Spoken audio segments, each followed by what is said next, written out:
I was listening to your podcast, and I don't remember if you remember, but I was the one that had gone to prison and learned about the car business in prison, and my cellie and I practiced overcoming objections and things like that in my prison cell.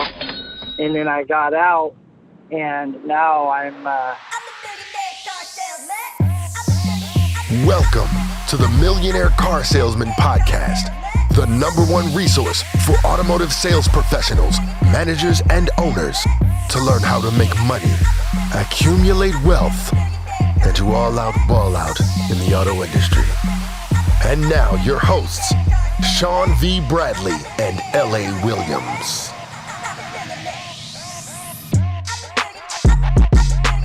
Hey everybody, this is Sean D. Bradley, president of Dealer Synergy and the creator of the Millionaire Car Salesman Group. And I got a special guest today.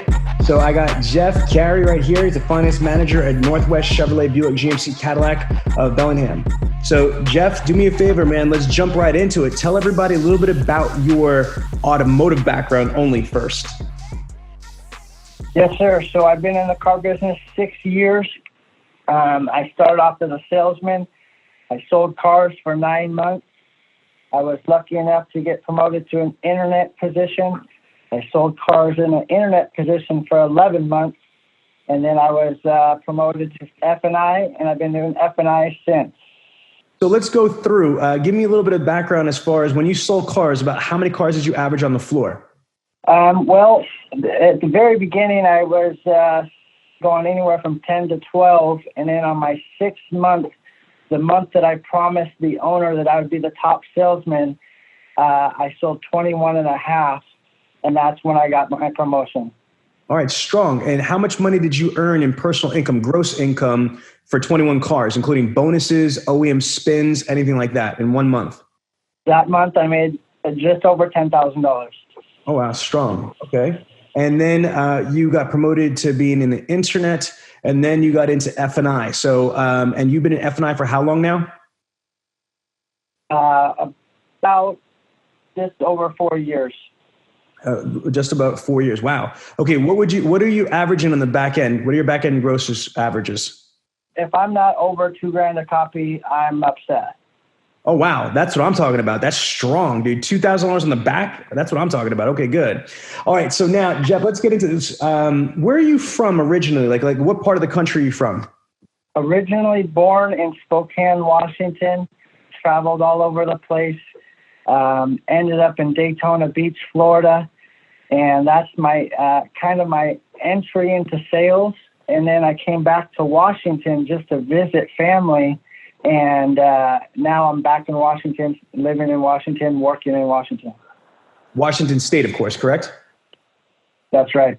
Okay. Now, let's get into the real interesting aspect of this. How did you hear about me and what I do? And let's go to there. Yeah. So I have a buddy that's a salesman at a little mom and pop lot, and he was telling me about the podcast. And he was like, man, you need to tell your story. You need to let people know and give people hope that might be in a tough spot. So I started listening to your podcast, and I decided to call in. Did you listen to the one with me and Weldon Long? I don't remember the name off the top of my head, but I have listened to pretty much all of them. The reason why I mentioned Weldon Long is because Weldon is a superstar. He's a New York Times bestselling author. He did 12 years in prison, came home, he was homeless, and within 2 years, he built a $20 million empire. Did you listen to that podcast? Yeah, I did, yeah. All right, good. That was kind of the deciding factor that an inspiration to call in. All right, good. So tell us, why did that episode of my story and Weldon's story move you or inspire you to reach out to me to be interviewed on this Millionaire Car Salesman podcast, to share your background and why that episode moved you?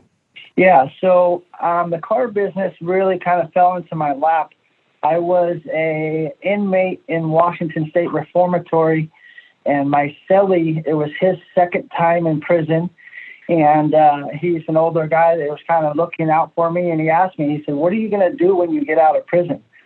and I didn't have any direction. I didn't know what I was going to do. And he asked me, he said, "What do you think about selling cars?" And I go, well, that was the absolute last thing I ever thought about. And I could see this genuine passion for selling cars.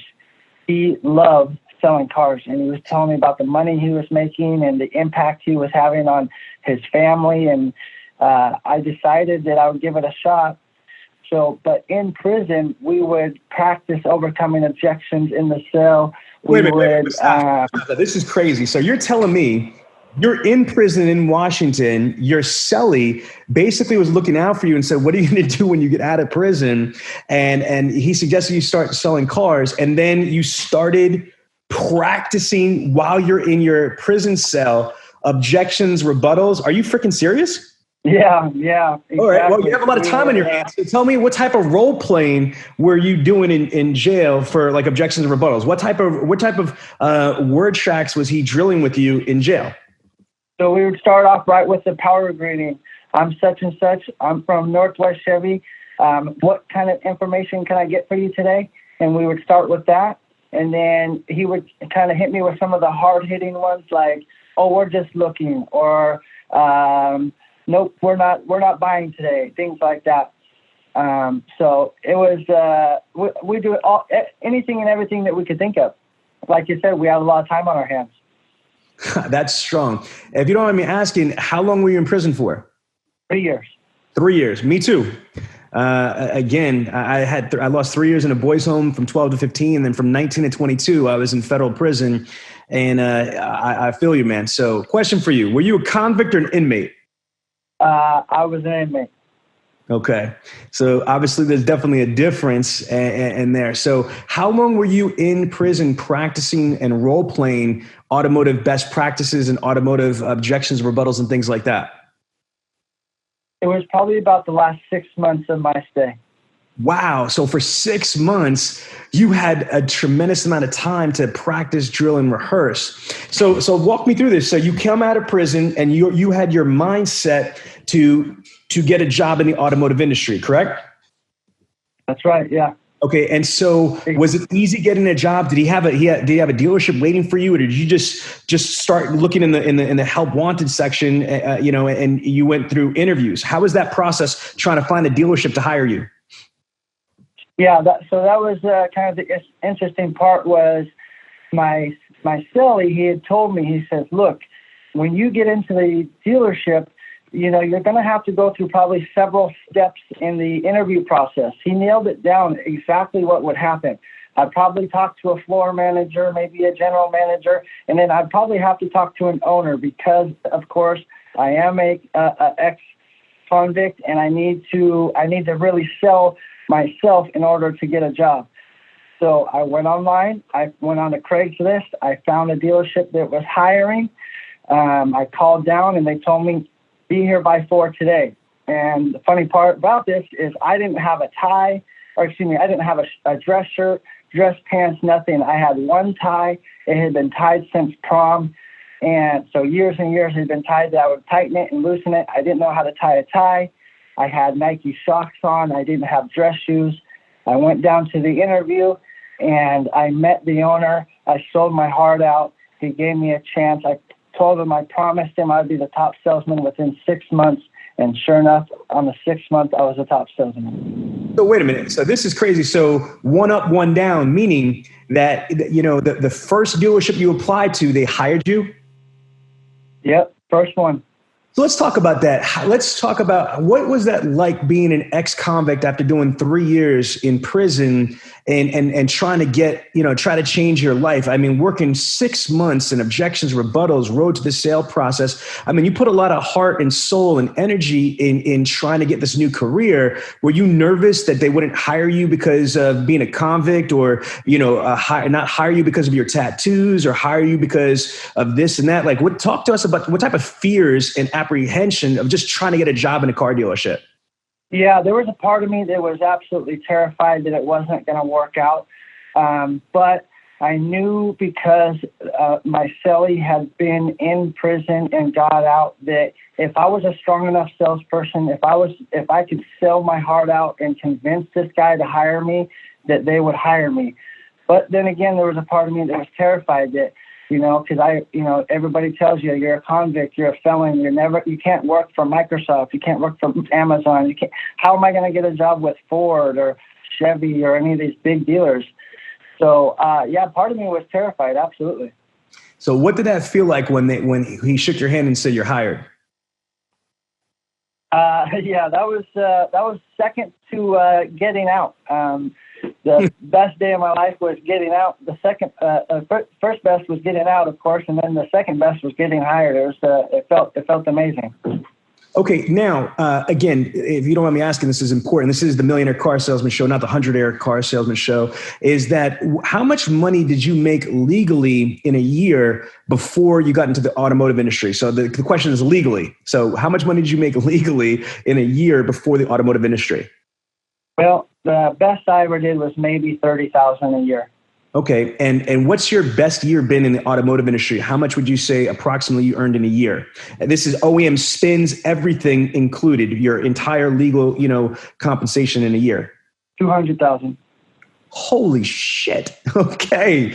Amen, brother. So question for you, when you were doing time, and I know what it's like, your 4 o'clock count, doesn't matter if you're state, federal, it's universal, right or wrong. 4 o'clock count, you got to stand up, you got to show up, right or wrong. So I'm sure it was probably hard to fathom being a convict in prison and being able to earn $200,000 a year legally. Or did you think you could honestly make that type of money being in prison? I was making 47 cents an hour in prison. That was my income in prison, 47 cents an hour. So I figured anything above 47 cents an hour is pure profit. My goal was $100,000. I made a goal in my mind. I pictured the lifestyle that I would have at $100,000. It wasn't exactly what I thought. I was thinking $100,000, I'm going to be driving a Ferrari. Right. But I wasn't, $100,000 isn't a Ferrari. But I knew that if I worked hard enough and I focused on the end goal that I wanted to break 6 figures, and I did that on my second full year. So how crazy is it in retrospect, thinking where you came from, again, from 4 o'clock count, from being on the yard, from that stuff to being, a human being making $200,000, in a professional legal environment? Yeah, it's great. It's the best thing that ever happened to me. I'm very grateful for where I'm at. I'm very thankful. That's why I had to call you guys. I had to tell you guys the story because I know there's other people out there that are going through the same thing that I went through. You know what? There's millions of people in the United States that are incarcerated, and I believe that the recidivist rate is like over 70 or 75%. Have you ever gotten violated and gone back to prison, or you've turned your life around? No, I didn't. It was really an isolated incident for me going to prison in the first place. It all happened for a reason, I believe, but I'm pretty straight-laced. I don't get into trouble. I don't, do anything except for chase my dreams and goals now. Amen. Again, for me, I got in trouble when I was 18 years old. I'm 44, and I've been home since 1999, is when I came home from prison. And so in 21 plus years, I have not gone back, and I never will again. Now, how grateful are you, especially being able to earn like $200,000 in a year, that dealership gave you a shot, even though you are what society and what deems, and I'm what society deems, an ex-con or a piece of shit or a lowlife or what have you. Like how awesome and how grateful are you to your dealer principal and your dealership for giving you that opportunity to show and prove? Yeah, well, I'm very grateful. I follow this owner everywhere he goes. He bought a dealership on the other side of the state, so I bought a house on the other side of the state. He moved to the north end of the state, so I moved to the north end of the state. I have all the loyalty and love for this individual that no matter what happens, I'll always follow him. I'll always thank him during Christmas time when I'm buying my family gifts. Because without him, there's a chance that I could be back in prison. There's a chance that I could still be making $30,000 a year, digging ditches or, breaking my back. So I'm very grateful, very thankful to that individual. You know, I in my Millionaire Car Salesman Facebook group, are you in the Facebook group, by the way? No, sir. Do me a favor. Are you on Facebook? No, I do Instagram. Okay, I need you to do me this one because I think this will be amazing for you. I have the podcast came after my group. So I have a Facebook group called the Millionaire Car Salesman Facebook group. I've got 17,000 members that are in the group. Dealer principals, GMs. It's a major group. It's the number one Facebook group for the entire automotive industry. And I did a post. And in my post, I had put in a simple question: would you ever hire an ex-convict, a felon?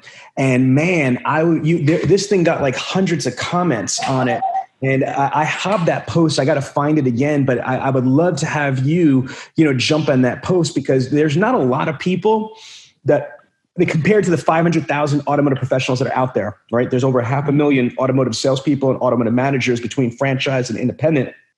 But there's not a lot of people like us that people gave us an opportunity, and then we took that opportunity and we ran with it. So what do you want to say to dealers that, in a kind, respectful way that never thought about hiring an ex-convict or completely against, hiring an ex-convict? Yeah, so I was in prison with murderers, and the difference between me and that murderer is one bad decision. We're all human. We're all, there are really good people that made one bad decision. I know that the difference between me and some of these people that I work with is I had everything taken from me. I was wearing state-issued underwear, state-issued socks that someone else had already worn. So I know that the difference between me and these guys is I want it more than anyone else. I'm willing to work harder than anyone else, and it's because of where I came from.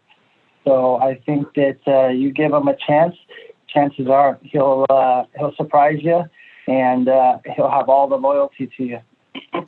Yeah, I would agree with that. I think I want to just say this very clearly. I don't think that everybody can be redeemed. I don't think that, and there are certain degrees. I don't play, especially, that I asked you a question if you're a convict or inmate. I'm a convict, an ex-convict. There's a difference, with politics and stuff like that. Like, I don't support, people that hurt kids or do things to women or old people.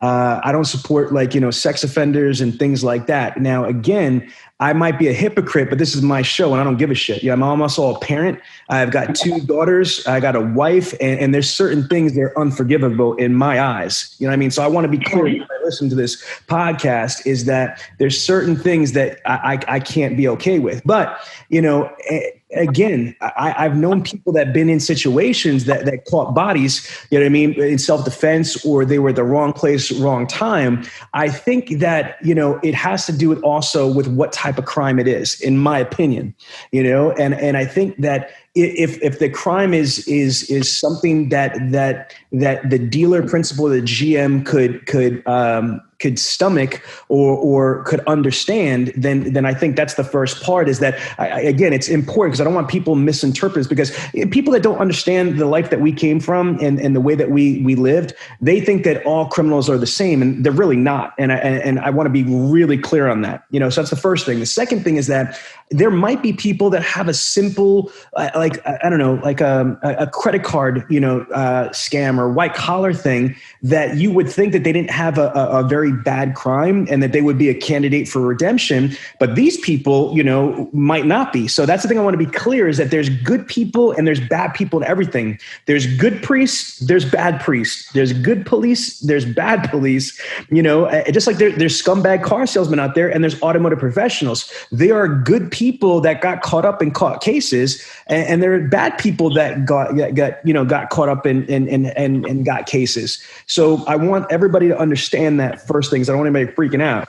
Now, I do agree with what you said, Geoff, that for me, man, I grew up as a kid in New York City, you know what I mean, in Queens and Brooklyn, like hustling hard, you know what I mean? Like hustling hard that you wouldn't even believe. And what that means to me is that like I used to have to, hustle to get money for things that I wanted, whether it was sneakers or it was Christmas presents or it was food, and I had to survive, and I did whatever it took to be able to have what I needed. But for me, to you, brother, you hit it spot on. I wanted it more than the people on the floor. I didn't want to be a statistic. I didn't want to go back to prison. I'm only 5'5". I'm not the type of person is built for manual labor and construction work. So I didn't want to do that. So I put my whole entire energy in being successful in car sales. And I honestly don't think the majority of people that selling cars today want it as bad as me or you, or have the reasons why they want it as bad as me or you. So talk about that for a second there, as far as like how hungry were you, 6 years ago versus how bad do you still want to be successful? Talk to me about that.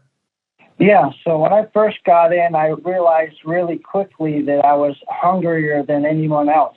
I was the only one standing outside in the cold. I was the only one that was, willing to come in early, stay late. So I learned early that that's how I was going to succeed. It was not necessarily that, I was better than these 20-year veterans. It was that I was hungrier than these 20-year veterans. And now I'm sitting in finance, and some of these salespeople like to, look at us and think that we're just sitting in here and not doing a whole lot of work. But I would say that because I have realized the money that can be made, it has only created more hunger and lit that flame of motivation. Definitely got a strong work ethic that has only been fueled because of the success that I've already had. So if you don't, personal question, do you do any type of speakings to youth programs or to jails, or do you do any charity or community involvement stuff personally? I'm still waiting to get back into the prisons. I have to be out for a certain amount of time before I can go in and talk to the inmates. That's definitely something I want to do, is get back into the prisons and talk to those guys, and try to motivate them and inspire them that they can get out and they don't have to go back. They don't have to continue down that life. When I first got to prison, I remember, I'm not a father, but I remember there was a guy that was in there and he was talking to us, and he asked us, he said, how many of you are willing to die for your children? And every one of them put their hand up. And he said, how many of you are willing to die for your family members? And of course, all of us raised our hand. And he said, it's time for you guys to start living for your family members. It's time to turn your life around and do what's right and start living for your family. And that kind of hit me, because I was just thinking, any of us are willing to die for our family members, but what they really need of us is to start living for them. And that's something that when I came out, I really took to heart. Every year I love to go real big for Christmas and get my family members the best of the best. So, but yeah, as far as going back to your question, I'm waiting to get back into the prisons. Okay, no, that's a great answer. Let's go talk about prison experiences or prison stuff that helped you. I'll go first as far as in prison, people don't understand. You made a good comment before about being issued state, issued underwear, state issued clothes, but there's a lot of pride in prison because we're stripped down to the basic raw essentials. And in prison, you learn who you are as a man, because I was in a men's prison, not a female prison. I'm assuming you learn how to be a woman in a woman's prison. Meaning, in life, I believe that there's so many facades. There's so much fake shit out there. Instagram stunting, Facebook fraud, and all that stuff. But in prison, you can't hide behind fake materials. You all have the same issued socks, same issue underwear, same commissary out there. So you're either fake or you're real. And let's start with pride.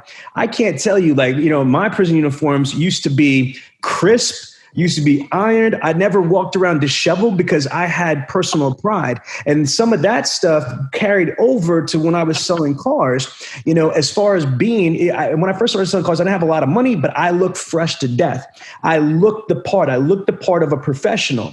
Another thing I'll never forget, and you know this too, man, is that you can't, especially in a higher level security prison, you can't turn around after a man just buffed the floors, walk on the floors. You can't turn around and if you're in line just in the chow hall and just cut over somebody in there, you can't reach over a man's food when the food is in front of them to go grab stuff, because that shit won't fly. There's certain things about respect, about yourself, respecting yourself and respecting the people around you that, again, I think these are lessons that I learned in a crazy hostile environment that I took to selling cars. I never was the one that would turn around and go crack people like baby seals and talk about people that they're mooches, they're bogues, they're rats, and they're things like that. Because, again, that's not respectful. If you're going to earn money off of somebody, they're going to, the commissions that I earn feed my family. How am I going to run around and talk shit about somebody that's feeding my family? You know what I'm saying? So can you speak about some of the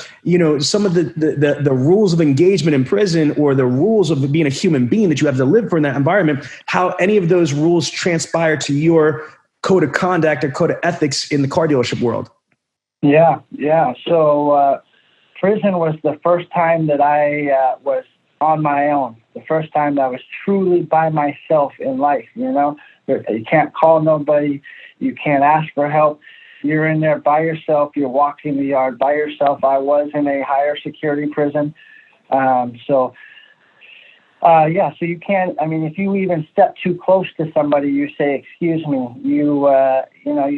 If you were walking past somebody, you say, excuse me. You stand tall, and you talk to people with respect, 100% respect. And absolutely, when I transferred into real life, I'm the most respectful person to my customers, because you nailed it on the head. They're putting the food on the table. They are paying my bills. These people are. I actually treat everyone as if they were my family member. I asked my dad about the car business, because I was kind of, because the car business does have kind of a black eye. There are some, shady salespeople, and that, as soon as you're a salesperson and a customer comes in, typically they have their fists up and they're guarded, because they're afraid that they're going to be come in contact with a shady salesman. So I asked my dad, I said, what do you think about me becoming a car salesman? And he told me the best advice that I could have got. He said, son, if you treat these people as if they were your family members, you can't go wrong. And that's what I've always done. I treat everyone as if they were my family. I don't take advantage of people. I treat them as if my family member. That way I can go home and sleep at night. So prison was definitely, I learned, one, I don't need to be afraid of anything. So I'm super grateful that I went through that, because I am not afraid of hearing no from a customer. Man, it's just, I'm so proud of you, and I'm so happy to hear, because it's not like that for most people that been through where me and you have been through. So that's pretty freaking impressive, Geoff. Like, you should be really proud about that. So let's talk about money. Okay, so because this is the Millionaire Car Salesman Group, now that you went from making 30 G's to 200,000, what are some of the things that you invest in? Especially being a finance manager, you have more financial education than the average bear. So what are some of the things that you invest in or that you buy? Like, for example, some car people buy rental properties, some people buy franchises or what have you. Do you invest in anything to try to make your money grow, or what do you do? Yep. So definitely invest in the 401k here at work, the dealer matches, but also wait, stop. Because a lot of times people don't take advantage of that. I tell everybody, even my employees, because my company, we match the everyone's 401k as well. Like, how important is that for every automotive professional to max out their 401ks, in your opinion? Oh, it's extremely important. Extremely important. It's been so much fun too to watch that money grow over time. You know, I'm constantly checking it as if it was my personal bank account, because that's truly what it is. I'm constantly checking on it, and it's just been so much fun to watch it grow over time. So yeah, 401k is, in my opinion, mandatory. Absolutely. Especially if your freaking company matches it. That's free money, like literally free money. And not only is it free money with the match, but it's pre-tax money. So if you're going to pay taxes, I'd rather pay my retirement fund before I pay the government. It's like, it's also a no-brainer. Would you agree? 100%. No-brainer. All right, good. So 401k, what other things do you invest in and that you think that are smart money moves for you? So rentals, for sure. I bought a house in Eastern Washington to follow the owner. I ended up going to a different dealership, so I rent that out, $2,800 a month. Got a nice family in there, and that's another great thing that I love to see every month is $2,800 hitting my bank account.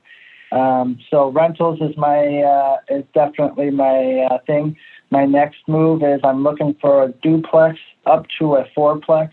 Absolutely. Except right now, it sucks because trying to find these things, because everybody's buying shit right now. It's really a seller's market right now because the interest rates are so stinking low. People are refining like crazy and people are buying stuff up. But here's the good thing about the rental property. And for all you automotive professionals out there, whether you're a car salesperson slinging metal on the floor, you're an internet person, you're a manager, you're F&I, hell, service writers, anybody, if you're in the automotive industry, you got to realize something. Grant Cardone is one of us and made it. The guy's got close to about a $2 billion real estate portfolio, $2 billion, and he used to sell cars. Why? Because 90% of millionaires invest in real estate. You have passive income, you've got equity, you've got collateral. And so I love to hear, Jeff, that you already have a rental property and you're looking to go into a duplex to a fourplex. So I think that's really, really strong. Any other financial advice that you could give to salespeople? Because when people don't have money, like I didn't have money when I was a kid, I was really poor and stupid. And then all of a sudden I get money and guess what I do? I start buying dumb shit like rims and diamonds and things like that. You know what I mean? So again, what advice do you have for people in the car industry, whether they're in sales or in management, when they start getting that money? You advise them saving it, investing it, or spending it? What's your advice? 100% investing. Invest 100%. 401ks, rentals, real estate, you can't go wrong. And I also got a good piece of advice when I got into the business early.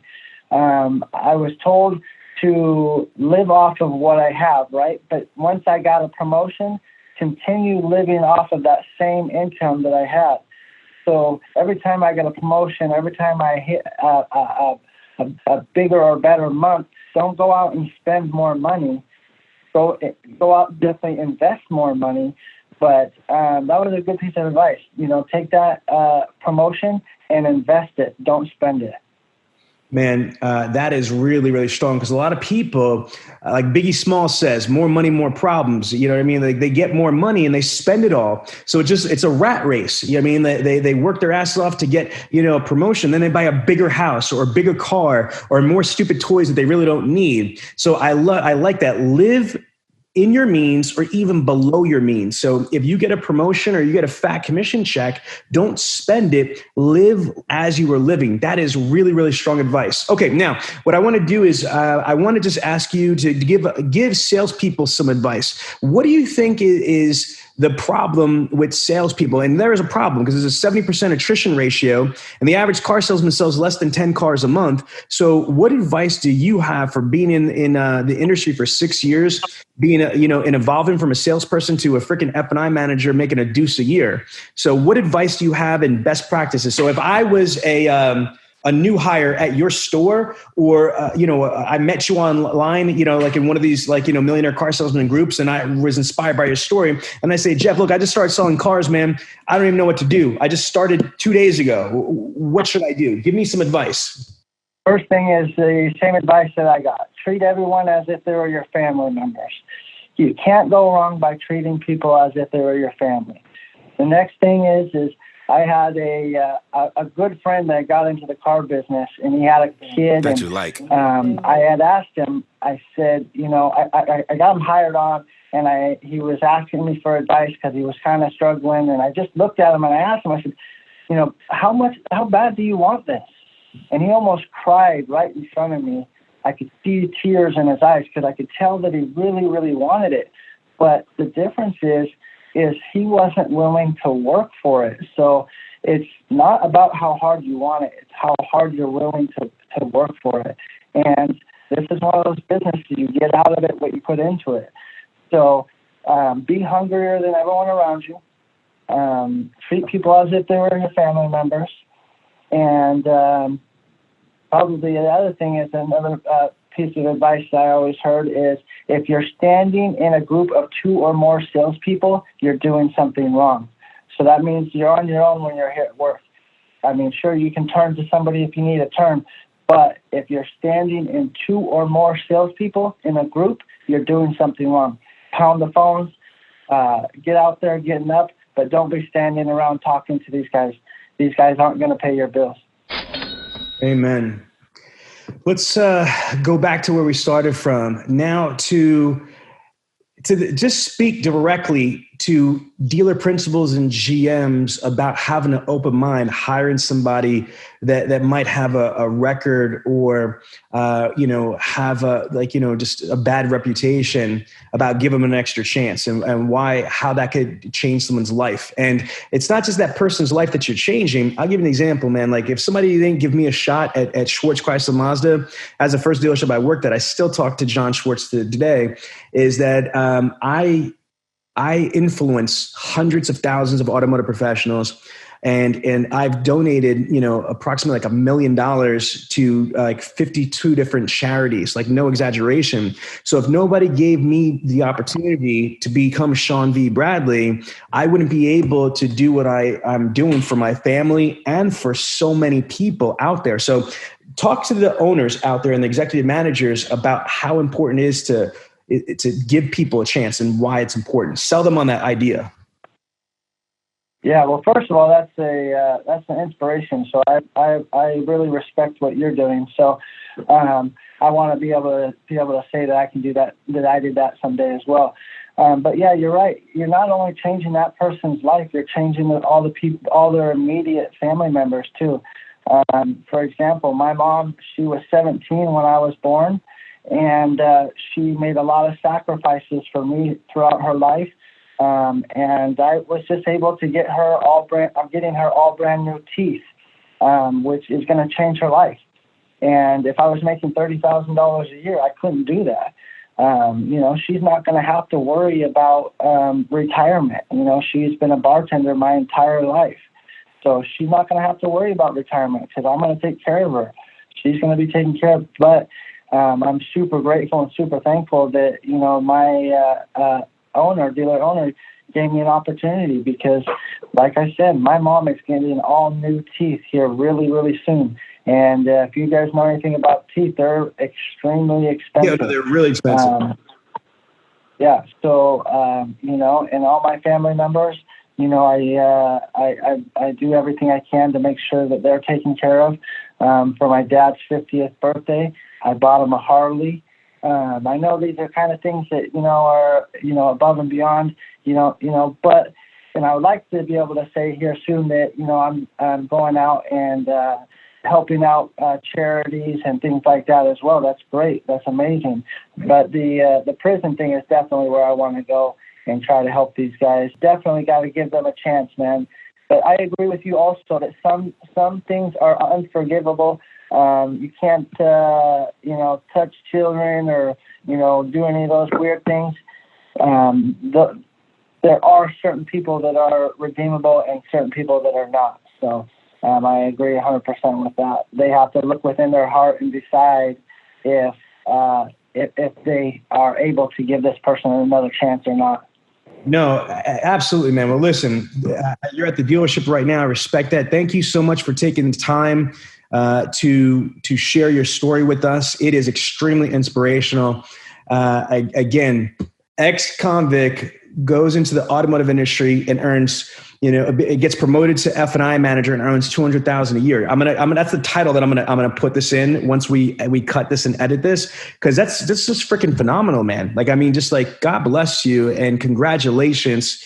And, this is going to go out to a lot of people, and I'm going to send you a copy of this. You need to post this and share this, because you are inspiration. And there are people that, think about this, there's people that didn't come from where you came from or been through what you've been through, experienced what you experienced, and still are nowhere even close to the success level that you have. Even if they started out in a great environment with, love and kisses and hugs and butterflies and shit like that, they still don't even achieve what you've achieved. So take away your background, what you've achieved is freaking phenomenal. Do you understand? You make just as much money or more money than doctors, lawyers, engineers, let's just say professors, and you have the background that you do. So that's an inspiration, man. So thank you for sharing your story, and I appreciate it. And I hope we stay in touch. If you enjoyed this podcast, then make sure to give it a thumbs up, subscribe, and leave us a review. Let some other folks know about it. They want to hear it too. Oh, and don't forget to join the Millionaire Car Salesman group on Facebook. We'll see you there. The blind guy talking about we'll see you there. You funny, dog.